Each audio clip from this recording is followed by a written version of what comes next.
Welcome back to the shop. I am The.Daily.Racer, and this is my daily driver. It is a cold day in the shop today. We've actually got some snow falling outside, but that's not going to stop us because we've got a kerosene heater, some work to do, and today I'm going to show you another secret to being a successful race car driver. Let's get started.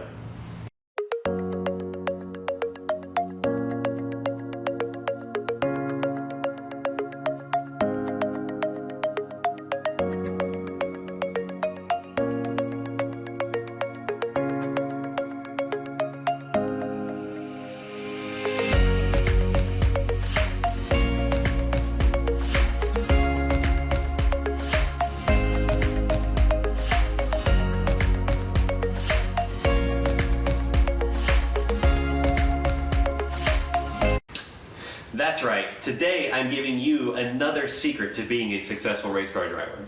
Now, it's not exactly a special secret or a well-guarded secret, but I find it crucial nonetheless. If you are a race car driver, and by that I mean a poor race car driver, which is the most common type, you need to save your money. You need to save your money to put into the race car for parts, for tires, for brakes, for entry fees, whatever it is, you need to hold on to that budget as best as you can. Now, one of the easiest ways to do this, and probably one of the most effective ways to do this, is to not pay labor costs to another shop to work on your vehicles. So that means doing all of your own work. Whether it's maintenance or repairs to your tow rig, to your daily driver, whatever it is, that means getting the shop and doing it yourself.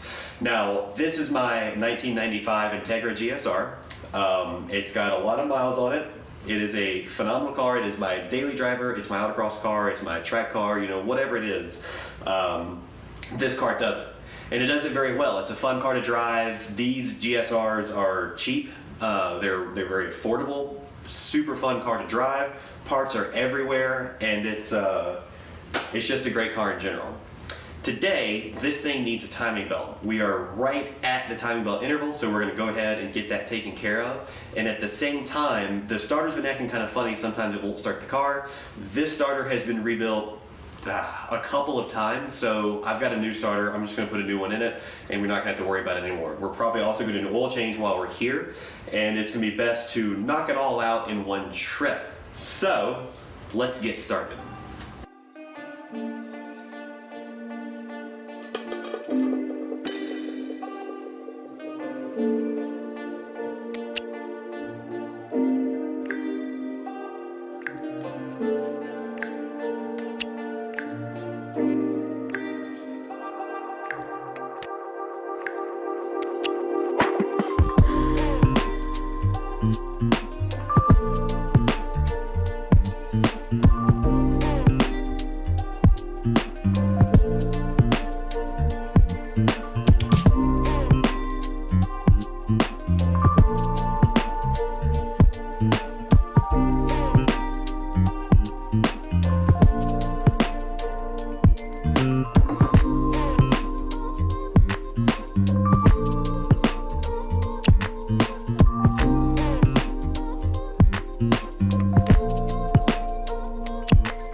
Okay, so we got everything pulled apart now. The belt is off of it. The accessory belts and all that kind of business is off, and we got plenty of room to work in here. Looking around, I don't see any problems with this water pump, so I'm probably going to leave that one on there. We have a tensioner. This one is a little sandy sounding, so we got a new a tensioner pulley there. Little desk over there to work with. So at this point, normally you would put the new belt on it and then start going back together. However, that little plug that I talked about, these are your cams, that little plug I talked about is right there. Right here. It's under this cap, and this is all one piece clear back to here. So I'm going to have to take this cover plate off here to get to all that business, and I don't really know what's involved in that because I have never done it before, but we're going to find out. I'm going to do a little bit of reading, and we're going to figure it out. Okay, so that was really easy. I have got everything cleaned up. So all we need to do now is kind of put it back in the car. Now, everything I'm reading instructions say to use some RTV all the way around this to help seal, which here I have some. But that part needs to be cleaned up. This part has been cleaned up really nicely, so I'm going to put some RTV on the seal itself and then put it back in place here, and camera goes back on. Let's keep going.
Okay, midway point, the timing belt is on it.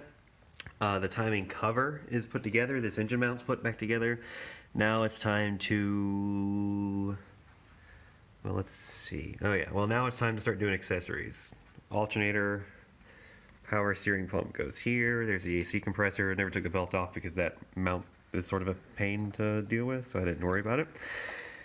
So yeah, time to put the accessories back together, and then this thing will be done. I decided to touch up the paint job on my valve cover, so that's over there. I don't know if I'll get it back together tonight because I want to wait for that paint to dry, obviously, but I'll be really close, and I should be able to get the starter done too. I'm cooking right along. Let's keep going. Alrighty, I've got all the accessories put back together. Everything looks good. My my strut bar is back in place. Cruise control, everything's back in place. Everything is tight. Everything is properly mounted. I just got to get the valve cover on, and it'll be time to start this thing and make sure I didn't screw everything up. Let's do it. All right, my touched up valve cover is back in place. Everything is put back together. I like to do a kind of mental once-over of everything before I move on, just to be sure that I've got everything and everything is tightened. I've torqued the crank pulley bolt. Everything is put back together, and now the exciting part, to make sure I didn't screw it all up. So I have to make some space to get into the car here. And here we go. Oh, I need the keys first. Hold on, let me get the keys. All right, we're back with the keys. Good luck. Hey, hey, hey.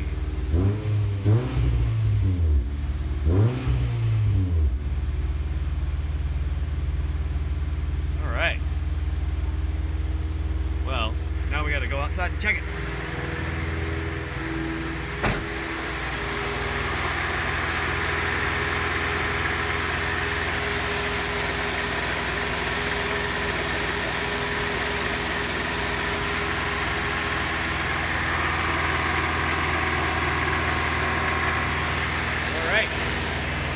Everything seems like in good shape. So, for those of you who heard that clicking noise, I haven't figured that out yet. When I heard that, I had to just stop, take a break, and think about it. Sometimes it's best just to sort of get away from the problem and think about it some. Don't have anything figured out yet, but I do know the car still needs a starter. So I got the old one out off camera. Pretty boring process, super quick, 2 bolts, couple of terminals, a wire keeper, not a big deal, take it off. So new starter, old starter, the car has some oil leaks, but I'm gonna get this thing back on. Well, I'm gonna get this thing back on, make sure everything's working properly, and then we're going to jump into this terrible clicking noise that I have determined is just coming from the distributor, which makes no sense. The only thing I did on this end of the motor was the cam plug here, so I don't know why the noise is coming from the housing here. That's kind of strange. Everything on this end is quiet, seems to be working just fine. I don't really know what's going on yet, but I'm gonna get the starter back on and we're gonna figure it out. So the new starter is installed and I got all this put back together. I decided to do an oil change while I'm here. It's up on Jack Sands' mind as well.